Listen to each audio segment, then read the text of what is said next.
Whittle-woo! Whittle-woo!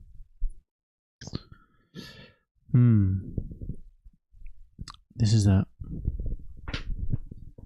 Why does this always get like tingly?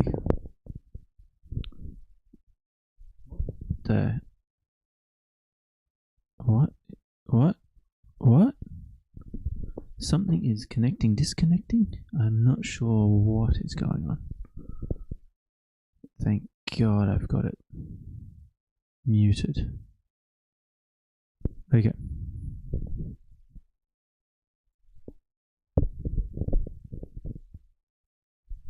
Why is there so much weirdness going on with this? Is this microphone? Is it picking up heaps and heaps of shit? I can't tell. One of these days I'm gonna have to... Can I... What? Where's the part where I can hear myself?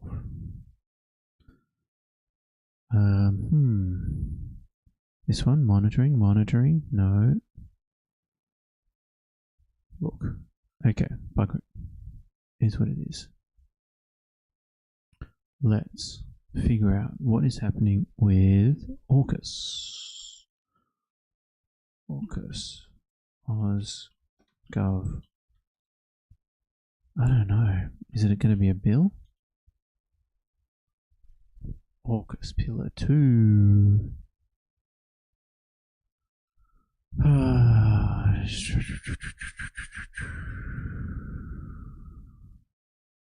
I just want to... What's connect? What?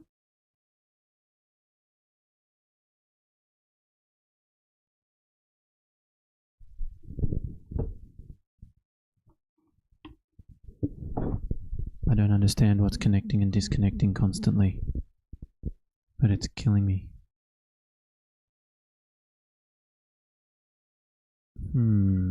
Anyway.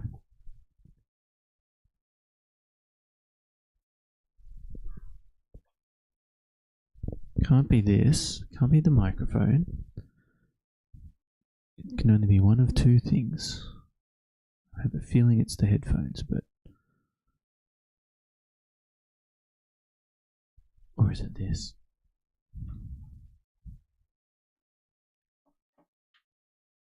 Maybe this. See how that goes.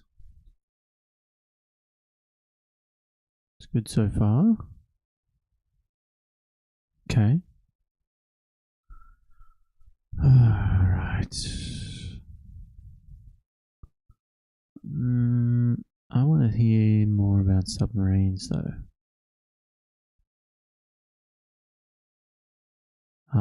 Is there going to be... There is a Wikipedia. Okay. Alright. Because this is going to be a fucking disaster.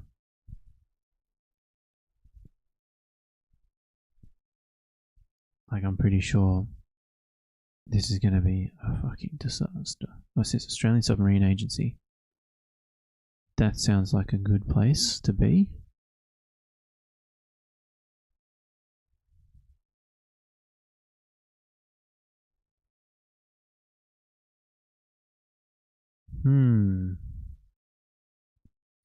This looks like our foundational document. God damn, it's a lot of shit, 23 pages. Okay, this is our foundational document by the looks of things. Ooh, some fact sheet. Okay. People like their simple word formats, that's alright.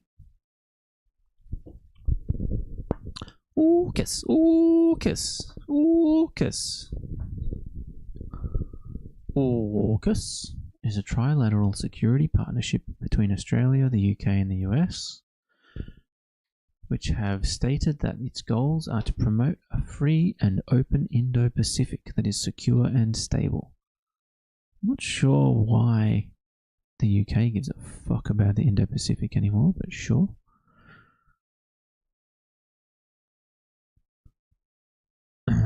Initially announced on 15 September 2021, the partnership involves two lines of effort, referred to as pillars. Pillar 1 focuses on Australia acquiring nuclear-powered attack submarines and the rotational basing of US and UK nuclear power attack subs in Australia. Pillar 2 entails the collaborative development of advanced capabilities in 6 technological areas: undersea, quantum technologies, artificial intelligence and autonomy, advanced cyber, hypersonic and counter-hypersonic capabilities, and electronic warfare, and in 2 broader functional areas: innovation and information sharing. AUKUS is widely seen as a response to the perception among its members that the People's Republic of China poses a threat to the Indo-Pacific region. The Chinese government said when the partnership was announced that it risked severely damaging regional peace and had a Cold War mentality. Thanks. Thank you, Scott Morrison. This was a ScoMo, right?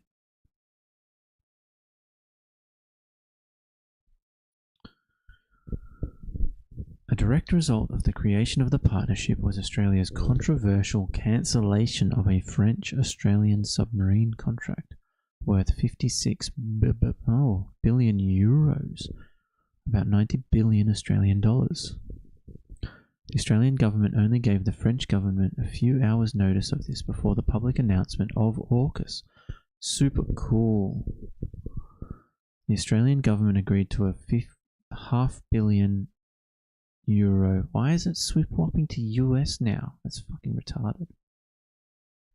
A $500 million compensation settlement with French defense contractor Naval Group.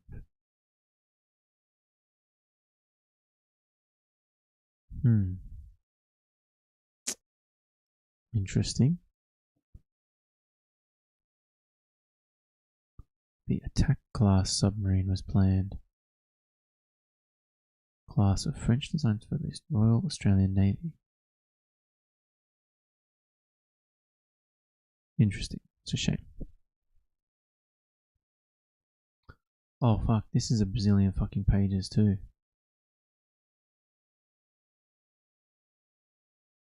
Okay, thank God. It's all. Okay. Oh my fucking God. Oh my God. When do you think we're going to see another summit? AUKUS summit. Oi, oi, oi. Probably never, right?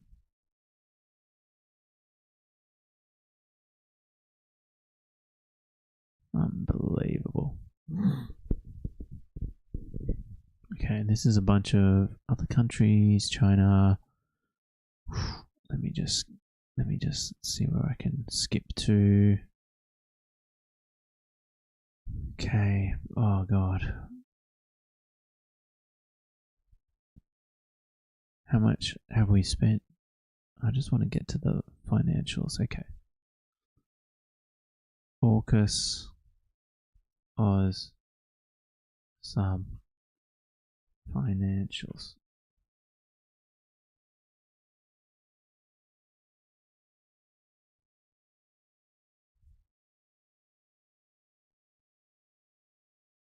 Report. Okay, Submarine Agency Annual Report. Okay, that's pretty cool. This guy looks like that New Zealand actor. Alright. Cool. Oof. Man. Government releases a ton of shit if you're keen to read it. Yikes. Alright. Sometimes it's hard to know where to start. Because within the hour that I like to do, it's hard, how much can I fully get through? Okay, I'm going to skim this a little bit. Okay, so we've got Shitty Collins classes, which are diesel. We need to replace them. They were going to get an attack class from the French.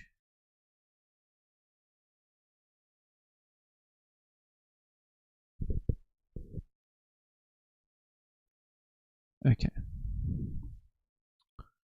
Under the partnership, the US and UK will share nuclear propulsion technology with Australia, as they have done with each other since '58 in the US-UK Mutual Defence Agreement. The Australian Navy will require at least 8 nuclear-powered submarines armed with conventional weapons. The basic design and key technologies will be decided by the Australian Nuclear-Powered Submarine Task Force. Okay, an 18-month Department of Defence research project headed by Jonathan Meade began in September 2021 with assistance from the US and UK.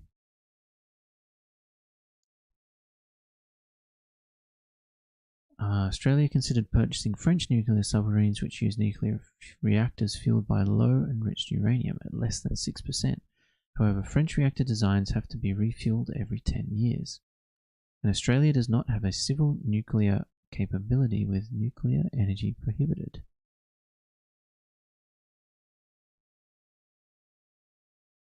Okay. In contrast, American and British designs power the submarines for the expected life of the submarines using nuclear reactors fueled by highly enriched uranium at 93% enrichment.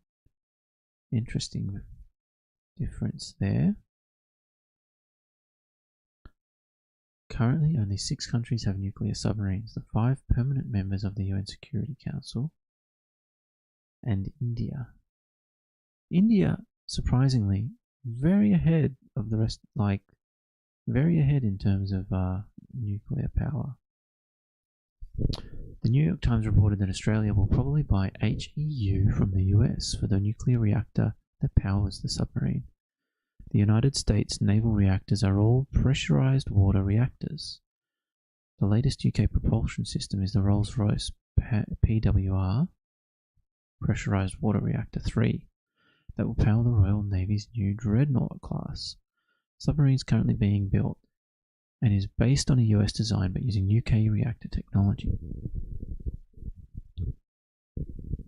US officials have said that sharing nuclear propulsion technology with Australia is a one-off and that they have no intention of extending this to other countries.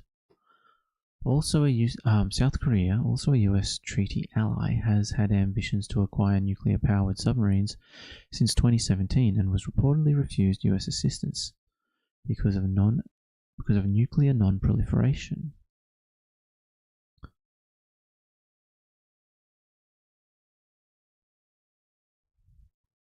Then it goes into a whole bunch of information sharing agreements between the countries, talking about the different classes.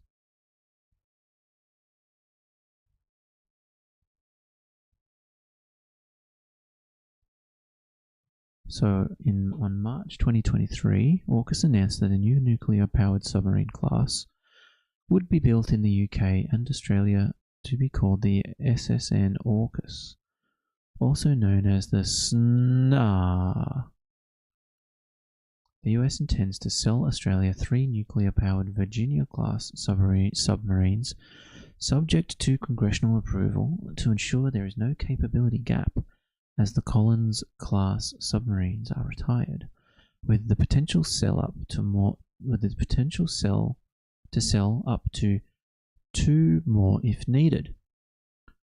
The Australian Navy personnel will be embedded in the Royal Navy and US Navy to receive nuclear training and at UK and US submarine industrial bases. So I think we got caught out by this recently, where a couple of submariners were on some submarines that ended up doing some shenanigans over in Iran. And people were asking questions like, why are our naval personnel involved in a war? But I think that was just wrong place, wrong time. The Submarine Rotational Force West initiative, which will form as early as 2027, base USN Virginia class and RN Astute class submarines on a rotational basis at the Royal Australian Navy's HMAS Sterling submarine base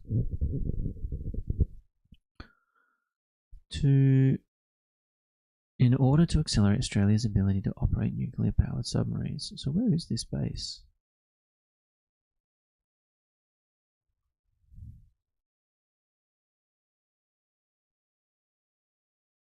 Block. Where? Maps.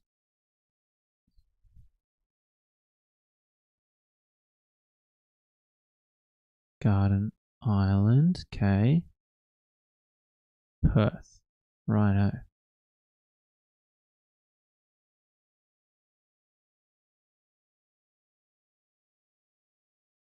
Okay, Perth.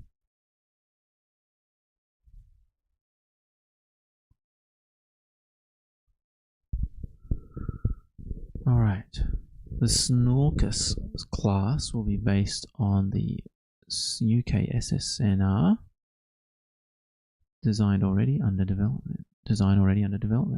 The Royal Navy, so the British Navy is planned to receive its first AUKUS class submarine as early as the late 2030s. The Australian Navy is planned to receive their first submarine in the early 2040s. Wow, man, everyone's getting work. That's like 20 years away. Australia will reportedly build 5 AUKUS submarines.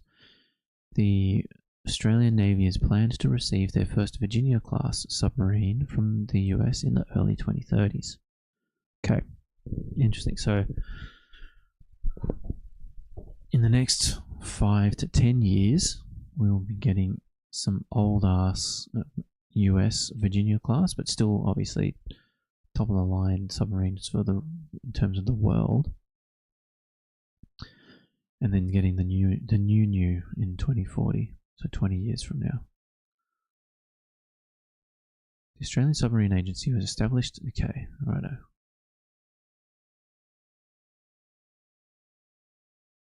Capabilities. Oh god. Expansion. What's Japan saying about this? Since the announcement of Pillar 2 of AUKUS, there has been persistent speculation that Japan will eventually join the partnership. American ambassador to Japan, Rahm Emanuel, wrote that Japan was about to become the first additional Pillar 2 partner in the Wall Street Journal. Okay.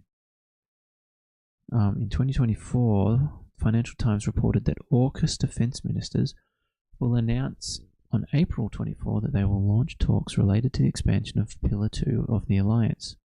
While many officials in the US government advocate the inclusion of Japan in AUKUS, there has been pushback for months from the UK and Australia, partly in order to focus on ironing out existing complications in AUKUS. However, primarily over concerns that Japan lacks the security systems required to protect highly sensitive information. Okay. I don't know, man. This is getting America as a partner in AUKUS is ridiculously unreliable. What is this? So what do I want to know? Trump admin statements.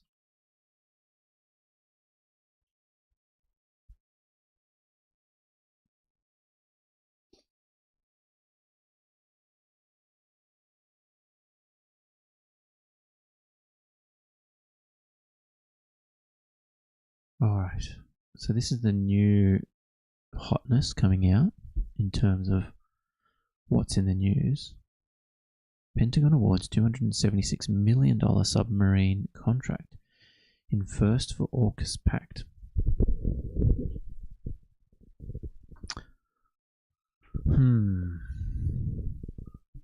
Okay.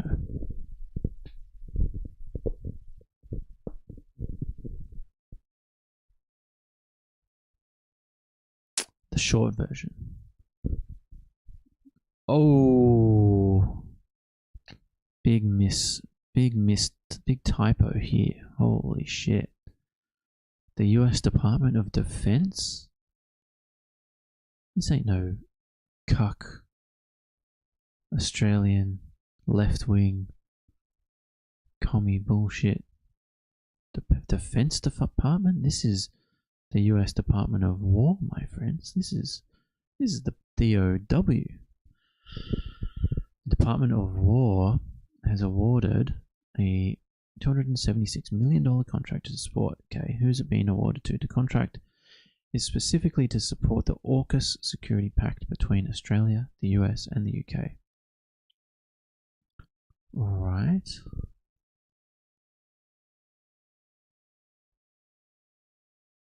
The Pentagon has awarded the first major submarine contract to deliver on the AUKUS security deal.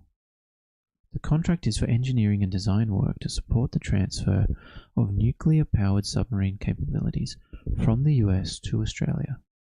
The announcement came shortly after the ABC reported a critical construction contract for the submarines had been delayed, despite an urgent need to fast-track their construction. Australia intends to buy several second-hand Virginia-class submarines from the US in the 2030s. Yep. So we saw all this in the wiki. But the deal stipulates the US will only sell the submarines, likely second-hand. Oh, of course they're second-hand. If it has built enough boats to replenish the American fleet. Submarines are cool, man. Submarines are cool as fuck. Look at that shit. Submarines are so cool. The US Navy, is that a Collins class, is it? No, this mustn't be. This must be the Virginia class, right? Because if it was a Collins class, it would have diesel vents on it. Damn, this thing looks tiny.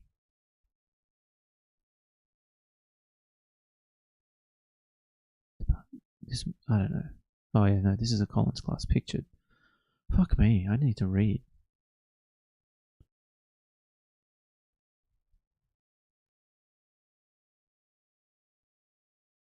The US Navy is aiming to almost double the pace of construction to 2.33 boats per year to achieve that. That's a lot of boats.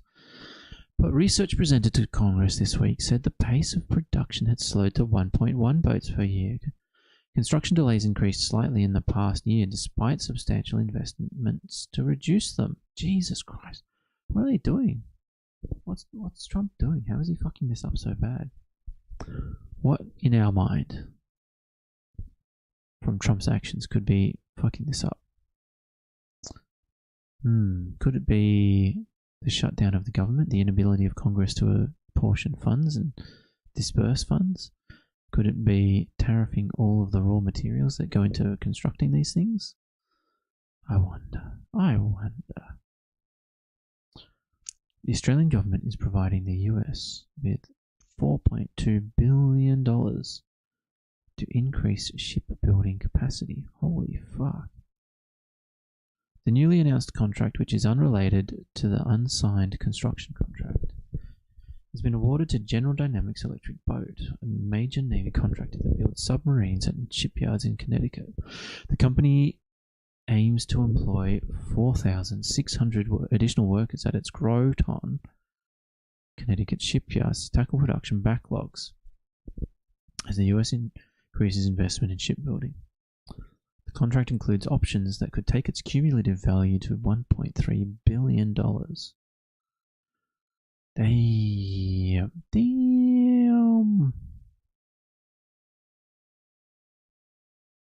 These dollar values are huge. Okay.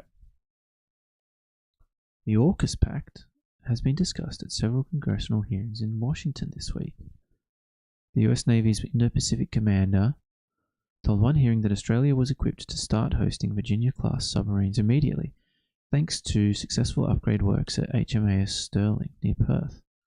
From the capability that they have, we could move submarines to Sterling today.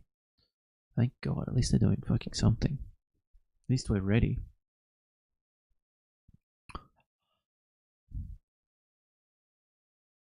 The US is due to start rotating subs through the base next year. I don't know, man. it's really hard to get pumped about having US anything associated with us at the moment, because basically we've seen that once you invite the parasite into your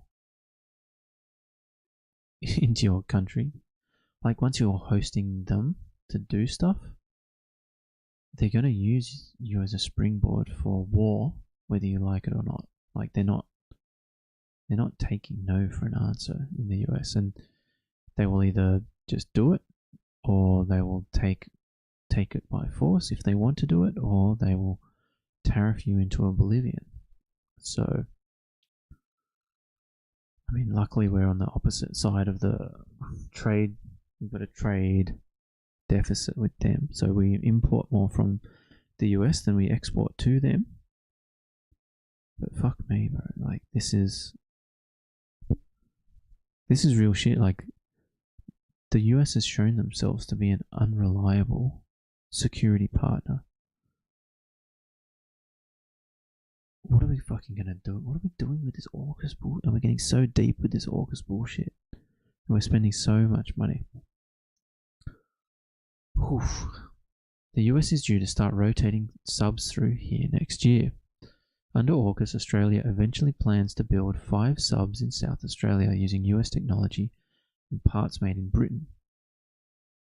The first of those are due for delivery to the Australian Navy in the early 2040s. Democratic Congressman Joe Courtney, who represents Connecticut and has long been involved in the AUKUS Pact, said the program was tangibly moving forward. These funds are proof that AUKUS is not just a plan on whiteboards. The government says AUKUS is expected to cost 0.15% of GDP over the life of the program. Well, that's pretty good. That's not too bad for nuclear subs. Like, subs are so important for keeping our coastlines protected in the event of a war. Like, ridiculously important. Like, it's the best thing to have if you're an island, is submarines. And what's this note? So this came, correction, 2 days after it was published. A previous version of this story said the contract would be funded by the Australian government's payment of $3 billion made to the US under AUKUS.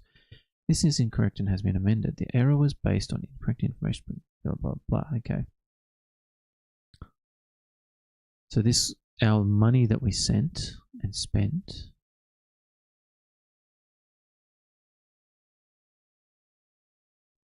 is not, yeah, okay. Oh, God. Fuck me.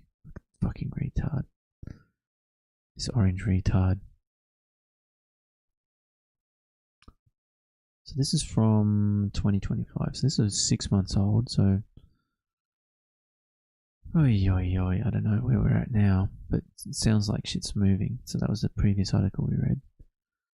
The Pentagon's AUKUS review finds areas to put nuclear submarine pact on strongest possible footing.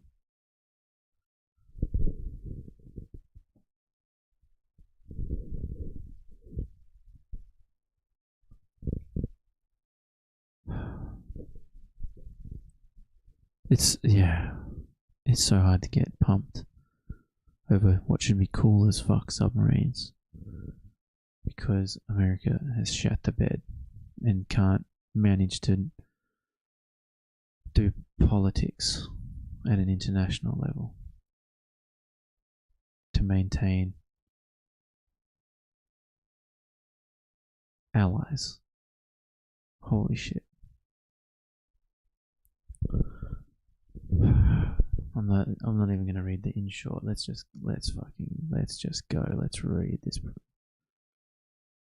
Let's see. And that's that same guy. That's that Joe Courtney guy. Righto. I need a drink.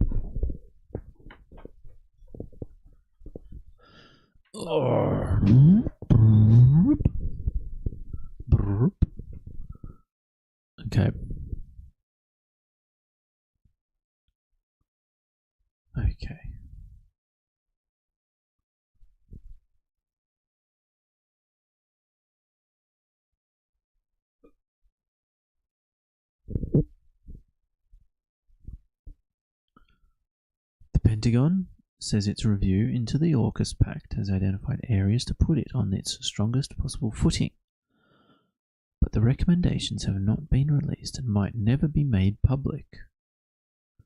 A congressman who has seen the review, however, says it fully endorses the AUKUS Pact, while also highlighting the critical deadlines all three countries must meet. The comments follow Defence Minister Richard Marles' confirmation on Thursday that he had received the review and was working through it. In a statement, Pentagon spokesman Sean Parnell confirmed the review was complete, consistent with President Trump's guidance that AUKUS should move full steam ahead.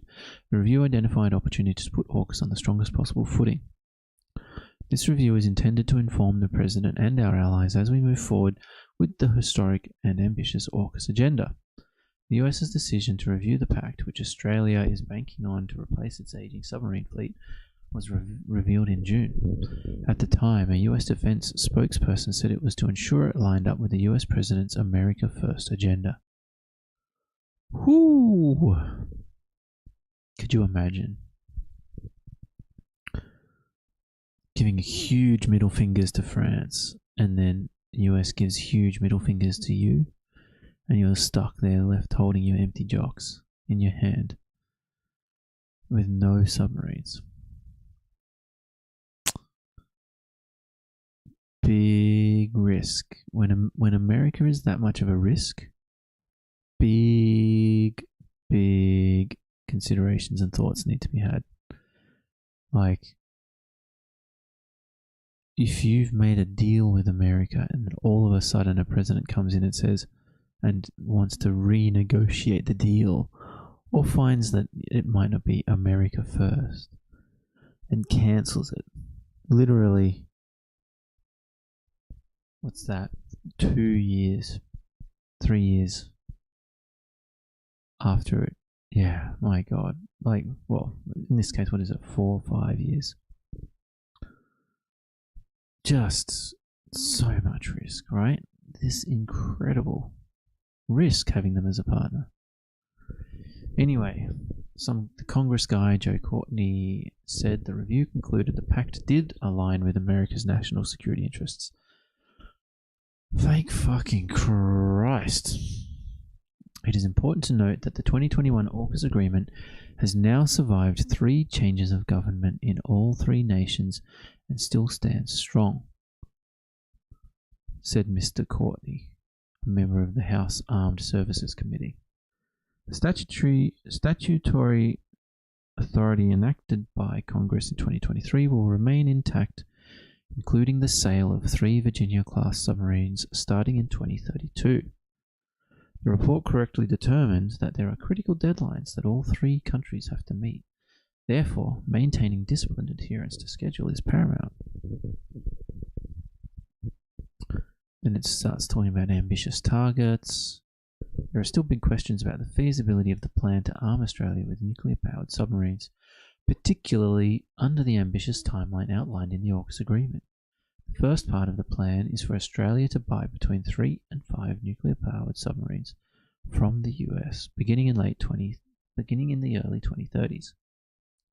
At least 2 of them would be second-hand Virginia-class submarines, but the deal says they would only be made available if the US did not need them for its own national security. Right now, the US is not meeting its submarine building targets.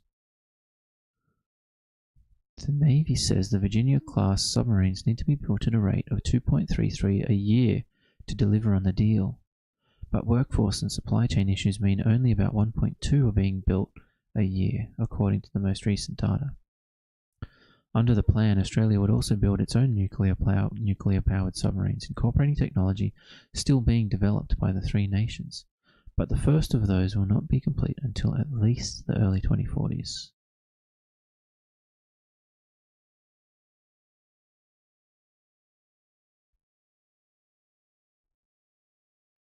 And then Mr. Courtney said funding boosts in recent years meant American submarine yards were now delivering tonnage output near all-time highs, but still not high enough.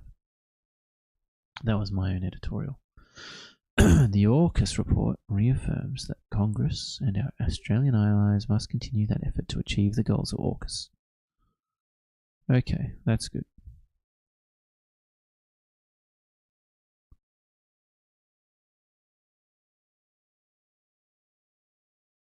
Pressure to spend more.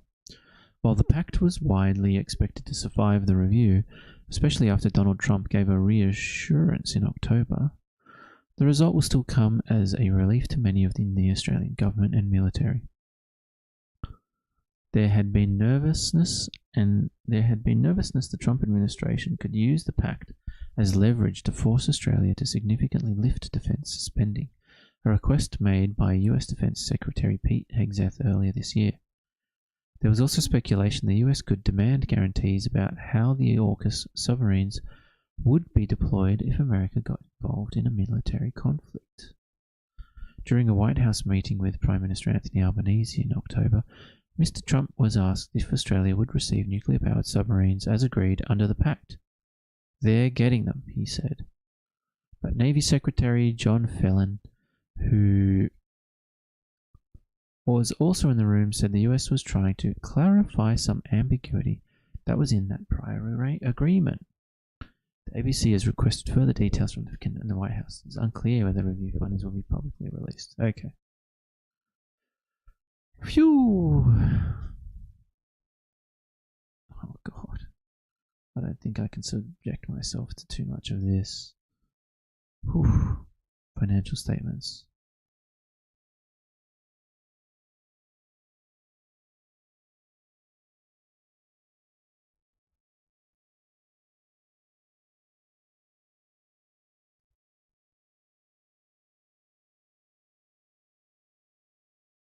Okay. What are they doing here? So we're looking at hundreds of millions. How are you making an income? Resources received free of charge. What resources are you receiving? Okay. Net costs.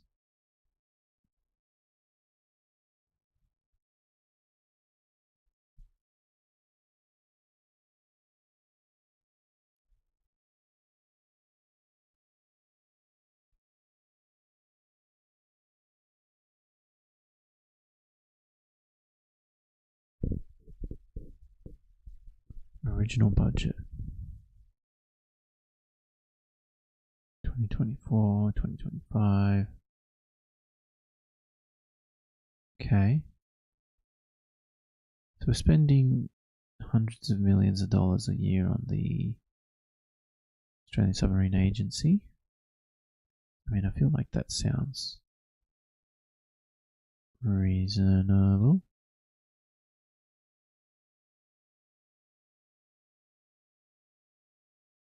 Changes in equity. Okay.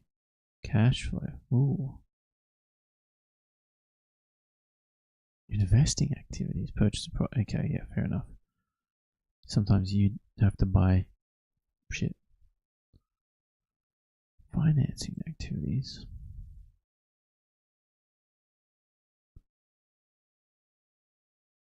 Financial performance.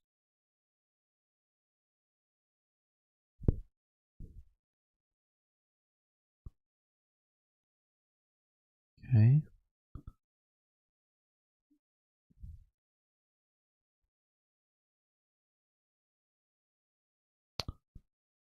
Yeah, this is so much information. Wow, cool. Salaries, okay. Salary ranges by classification level. Who's getting what? Minimum salary, maximum salary. Individual, what does that mean? Maximum salary paid under an individual remuneration arrangement. Wow, okay. So someone's operating, okay, I guess what this means. Non-SES. Non-SES. What's an SES? What's a non-SES? Science. Okay, okay.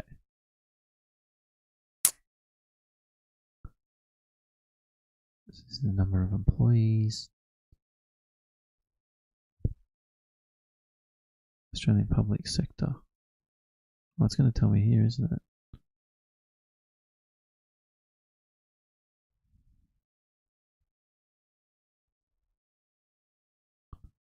Anyway, there'll be some kind of leveling in here.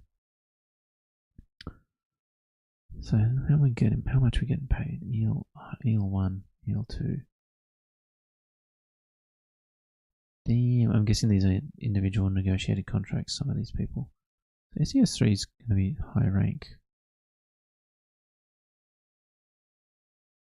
Damn. Performance pay.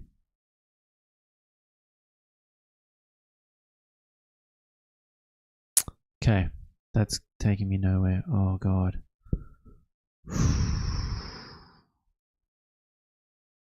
Scott Morrison, holy fuck. I want something that's gonna really compare platforms. Was it? I wonder if it was really just the 6%, was it? Alright, well, shit. What's the forecast cost?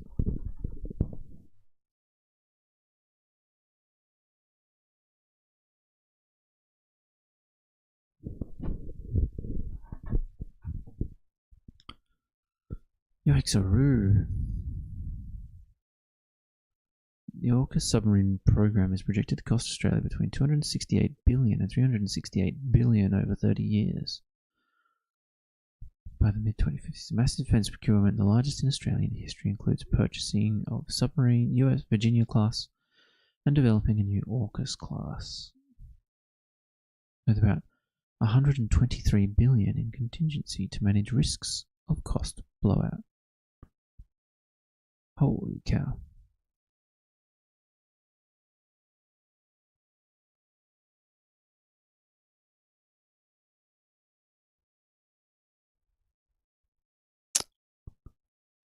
Cost of nuclear submarines from the Parliamentary Budget Office. Request for budget analysis. Oh, coming from Mr. Adam Bandt. So Greens, former senator. I think he was a senator. Head of the Australian Greens. So in 2023, he wanted some fiscal outlook. So this is before Trumpy got into office. And so it's doing some forecasting here. Cost of nuclear submarines, whole of program costs. I see. So this is where those numbers have come from. So Adam Bandt's probably requested this analysis and then released it. Cool. Cost estimates are outturned in current prices and are presented on a 2022-23 budget FE3 price basis.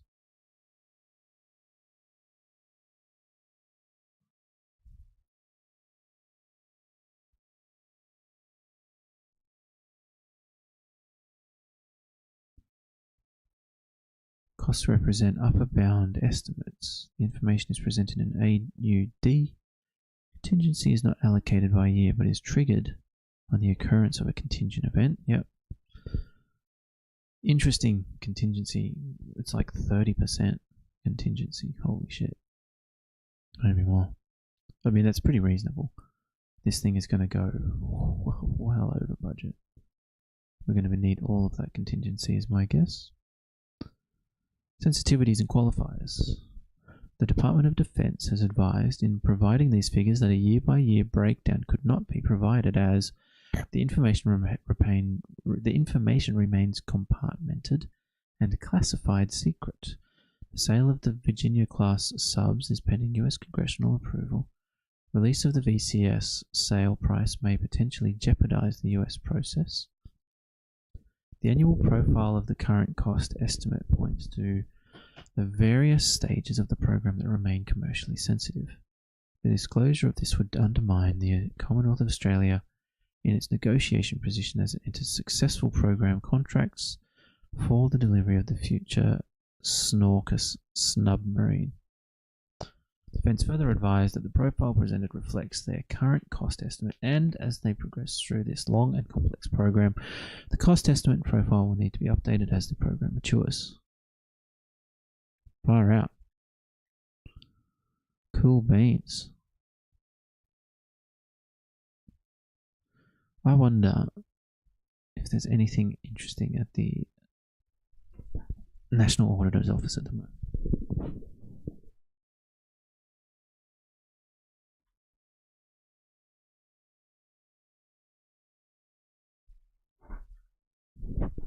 We've seen some gold come from here in the past with our friends at the NDIS. I wonder if they've done anything recently.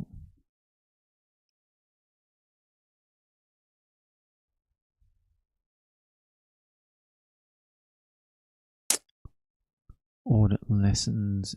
Okay, year published. We want 25-26. Gosh, what do I want here? Filter by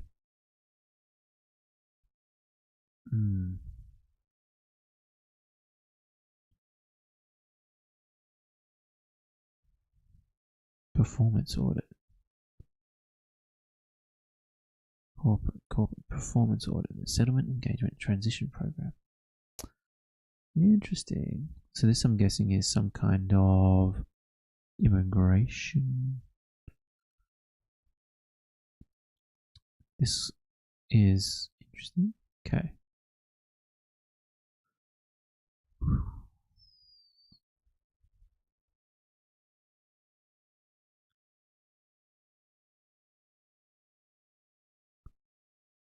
Why did we do this audit? The Settlement, Engagement and Transition Support Program is an early intervention program intended to contribute to humanitarian entrants and other eligible vulnerable migrants and communities. The Department of Home Affairs is responsible for significant grant programs. SETS is so this is the Settlement, Engagement and Transition Support. SETS is a long-standing and high-value grant program for the department. The audit provides assurance to Parliament over the effectiveness of the management of the grants in achieving the program objectives. Oh no.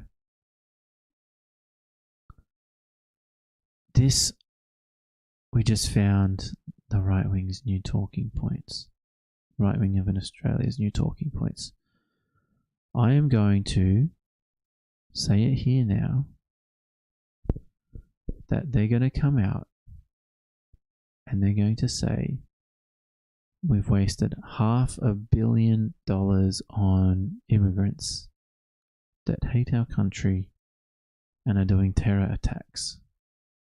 Just you wait and see. And then they will try and find where some of these awards have been given to people who have done crimes. And they will say we should not do this. This program shouldn't exist. And we're funding terror attacks on ourselves. Okay.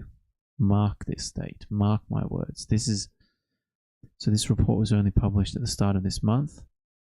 Perhaps these guys haven't found it yet, but someone will find this and they will jizz their pants. Okay. What did we find? The management of the funding under the SETS program has been partly effective. So that's a similar assessment that they saw given to NDIS, which hints that there is possible room for improvement, let's say. The grant agreements do not include the key performance indicators that were set out in the program guidelines and do not directly link payments to provider performance. Management of agreements has not ensured that service providers consistently meet the requirements of the grant agreements. Oh God. Program performance has been mixed in a number of areas, including improving client independence, participation in Australian society, and well-being.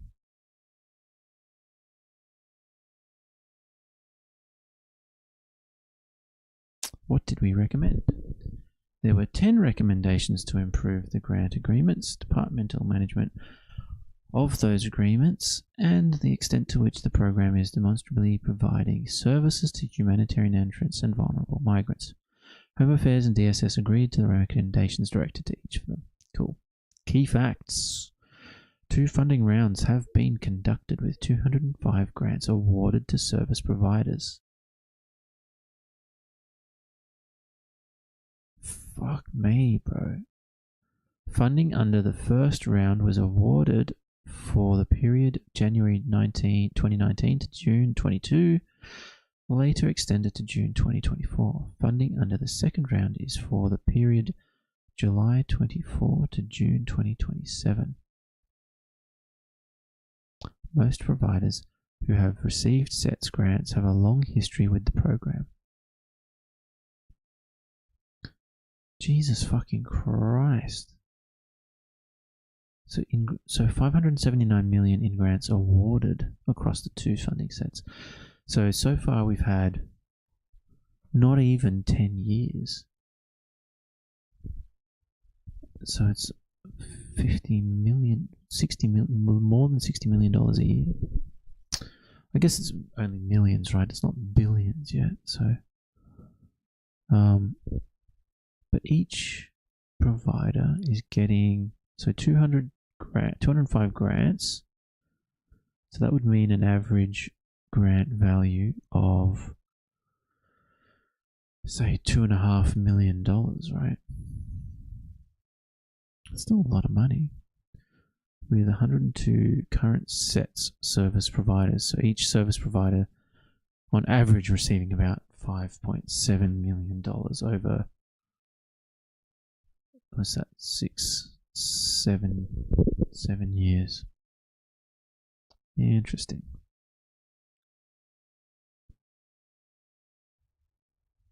Oh, why didn't you jump there straight away?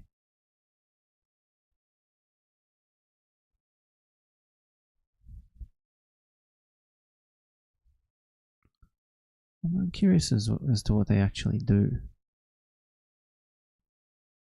Okay. The SETS program is an early intervention program intended to contribute to humanitarian entrants and other eligible vulnerable migrants and communities achieving full participation in Australian society as soon as possible, reducing the chance of long-term welfare dependency and isolation. Fantastic objective. I love it. It's really good. Like, it's that whole prevention is the best cure, right? And get these people paying into the government coffers as soon as possible. The objectives of the SETS program are to equip and empower humanitarian entrants with tools to address their settlement needs and improve social and economic participation, community integration, build the capacity of small and or ethno-specific organizations to better support their local communities, foster a whole of community approach to achieve settlement and integration outcomes. See, this is a good one, right? You want a community of immigrants who have assimilated into the society, having a supporting organization so that they can fast track that assimilation as well, right? So there's a group of people that already know what's happening, how to be in Australia, how it works, the cultural norms, and then these people sort of bring them under their wing and then sort of help them get a leg up. Sounds good. SETS commenced in 2019. The grant program had commenced in July 2006. Okay, funding of $579 million has been awarded to 129 SETS providers through 2 funding rounds. Most organizations who have received SETS grants to provide low to medium intensity casework, referral support, and group sessions have a long history with the program. Continuing providers have received a greater share of the available funding than new providers, both in the transition to SETS and comparing the second and first SETS funding rounds, with 91% of providers awarded funding in 2019. receiving funding under the settlement grants program, and 83% of grants under the second sets round awarded to providers that had received funding. Okay. Administrative responsibilities. So the Department of Social Services had policy and delivery responsibility for the SETS program until June 2019. Under the Administrative Arrangements Order, responsibility for the settlement program moved to the Department of Home Affairs.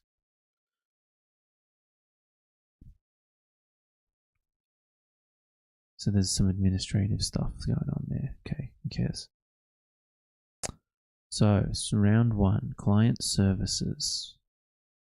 Purpose: to equip humanitarian entrants and other vulnerable migrants in their first 5 years in Australia with the knowledge and skills to identify, understand, and take action to address their identified settlement needs. What does that mean, though? So we're empowering community groups and organizations to support their specific communities. Okay. Funding for innovative projects that link employment and English language acquisition to improve vulnerable migrants' employment outcomes. That sounds good. So there's a lot of this equip and empowering. But I don't understand what we're equipping or empowering them to do. Whew. Anyway, bugger, it's getting late. How can I... Let's get angry at Sky News for 2 minutes because I want to.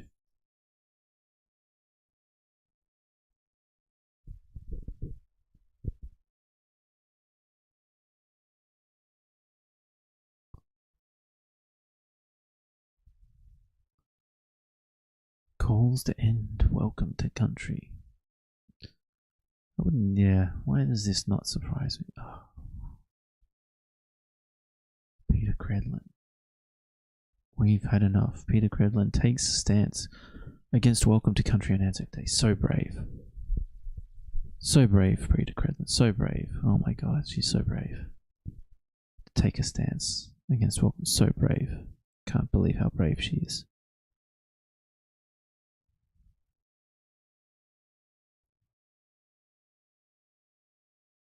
Significant amounts of fuel entering Australia and taking pressure off regional areas. This is interesting, hey, like up until like they're just I wonder if they're gonna say anything positive about Albanese in this at all. Let's guess. Probably not. Let's get some business and finance. It's a public holiday in some parts of the country. The ASX and other markets still operating though. Business editor Ross Greenwood joins us now as well. Ross, you're still working, and look, with the assassination attempt on Donald Trump, it's overshadowed what's going on in Iran in those peace talks. But the oil price is a good indication of probably where we're at right now. Well, it probably is, and it's really interesting because we were reporting last week that even though oil price had a massive jump, that fuel prices in Australia actually had fallen during that period of time. Now, over the weekend, with the US basically walking away from those peace talks that were scheduled in Pakistan, again, the oil price starts to rise. This morning is still above $100 US a barrel. So if we have a look at that, you can see here now $107.30 is the Brent crude price, and it really only just got above $100. Do bear in mind, at one stage, around about a week ago, 10 days ago, it was $86 US a barrel. And that was when it was expected the Strait of Hormuz might have been opened. Now, at some point, this is going to play out in our own fuel prices because, as I indicated last week, the reality was that Australia had significant amounts of fuel that were really coming into our system, mainly from ships that were arriving, and as a result also the pressures were being taken off in particular regional areas. But just with these oil prices starting to rise, for the first time we're starting to see an increase in fuel prices for the past couple of weeks. Now here you can see the terminal gate prices. This is the changes since last Friday until today's terminal gate prices. Wait a minute. How do I get the fucking sub-track around the side there. How does that work again? I swear. Anyway. So for petrol wholesale prices, you can see the lowest is in WA, $1.70. Thank you, Albo.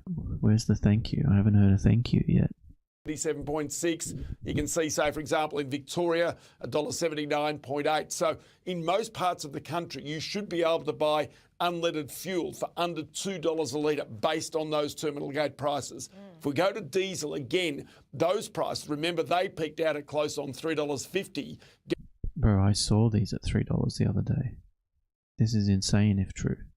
Going back about 4 weeks ago, now down to $2.25. Pretty much this is a universal price because diesel prices are priced off the global markets. And so really, despite the fact that we have actually seen this sharp increase in the oil price in the last little while, the fact that there is surplus fuel in Australia now is taking pressure off at the pumps, even though, of course, it's nowhere near the prices that it was before the conflict with Iran began. Where's the analysis? Are we going to get some analysis here? My guess is probably not. There will be no analysis. In fact, there will be, there will be no true discussion around why this is. But let's find out. All right, the stock market is open, as we said. A $7 billion bid has landed for a toll road operator, not the one we know really well, that is Transurban. This one, or parts of toll suburbs, largest the farmers result that high. But the real part in even better than processes, Indian oil prices starting to. We have a look at that. You can see. Wow. Fuel price. Sorry, crude price goes up. Fuel price goes down. That's crazy. And you're saying that the Albanese government did that? That's what I'm saying. These guys fucking won't ever say it.